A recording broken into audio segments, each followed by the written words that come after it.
Oh, Bree. Ow. I'm so sorry. Ow. I didn't mean to spill the baking soda. Bree, you're so clumsy. I know. Okay, well, let's just at least try and put some of it back in the cup. Yeah, I'm so sorry. Hopefully we I'm have so enough for the sorry. experiment. Good morning, class. I hope you brought your materials for our science class today. I want you all to get your safety goggles on as well as your lab coats. Today may be a little bit more messy. Awesome. I love doing experiments and getting to see different reactions. Okay. Bree, did you bring the goggles?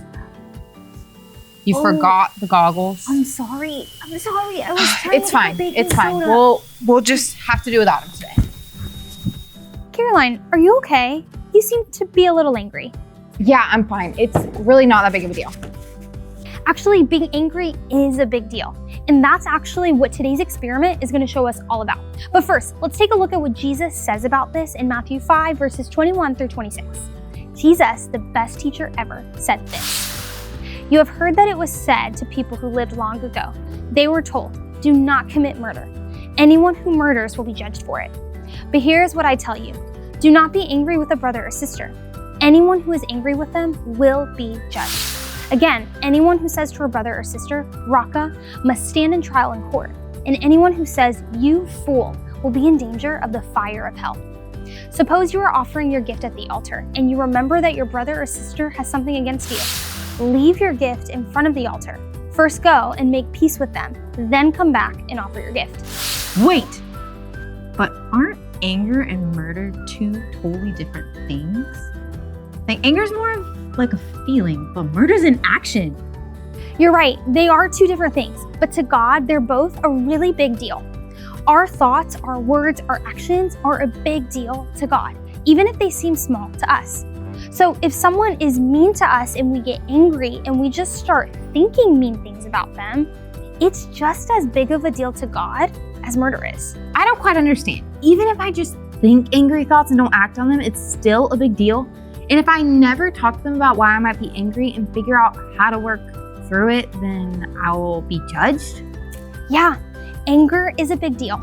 You see, God is smart. He knows what anger can do to us on the inside.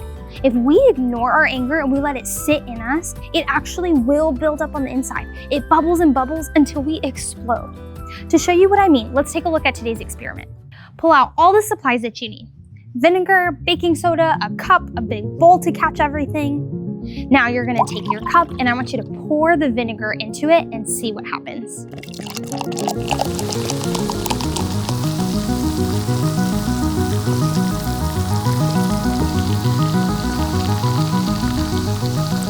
You see, on the inside, anger can do this. It can start out small, but then get bigger and bigger. Sometimes it can even cause you to explode on the inside. Has that ever happened to you before? Yeah or no?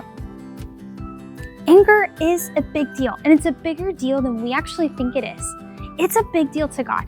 He knows what it does to us on the inside, and He knows how it affects us, but He also knows how it's going to affect other people. It's important that we know this because when Jesus was doing this teaching, the people that were listening to Him had heard a lot of rules from God, and one of them was to not murder. A lot of people thought that they were good and had never broken this rule because they just had never killed someone before. But Jesus shows us in his teaching that anger is actually as big of a deal to Him as murder is. Remember, Jesus' math is totally different.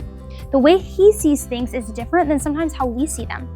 We might just see anger and it seems like no big deal, but God sees something bigger. If there was just one thing from today that you could remember, I would want it to be this. Anger is a big deal to God. What do we do when we feel angry about something and we don't want to react to it? Great question. Well, the good news is that God loves to help us. All we have to do is ask. When you start to feel that anger feeling inside of you starting to bubble up, I want you to do this. Number one is pause. I want you to pause and pray. It's not good to let anger bubble over and then cause us to hurt others, but it's not also good to shove it down inside of us either. That can hurt us. We need help, and God is the one who can help us. So number one, pause and pray. Number two, make it right. If you're not okay with someone because you got mad at them or they got mad at you, talk to them and make peace. Make it right with them today. Anger can hurt relationships. That's why this matters. I feel angry all the time, and I've done a lot of things with my anger. Yeah, me too. We all have, and that's why we need God's help with it. It's possible to be angry about the right things. That's called righteous anger. God has that kind of anger. That's the kind like if you see someone being mean to someone else and it makes you mad, so you stand up for them. That's righteous anger. Righteous anger might lead you to do what's right, to stand up for other people or to speak up for other people, and God has that kind of anger. One of the things that makes God angry, though, is sin. He hates sin because sin pushes us far away from Him, and He actually really wants to be close to us. His righteous anger led Him to come to earth and to die for us. Because of Jesus, we can be close to God and made right with Him again. Romans 5:9 says this: "The blood of Christ has made us right with God, so we are even more sure that Jesus will save us from God's anger." Jesus saved us from God's anger. He really did.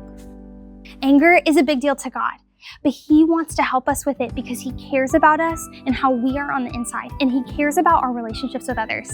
Bree, I am sorry for what I said earlier. I was just so angry that you spilled the baking soda on my brand new clothes, and I reacted in the moment and let the anger from my heart fuel my day. It's okay. Thank you for apologizing. I guess that's the end of class. I'm so ready for this week. Come on,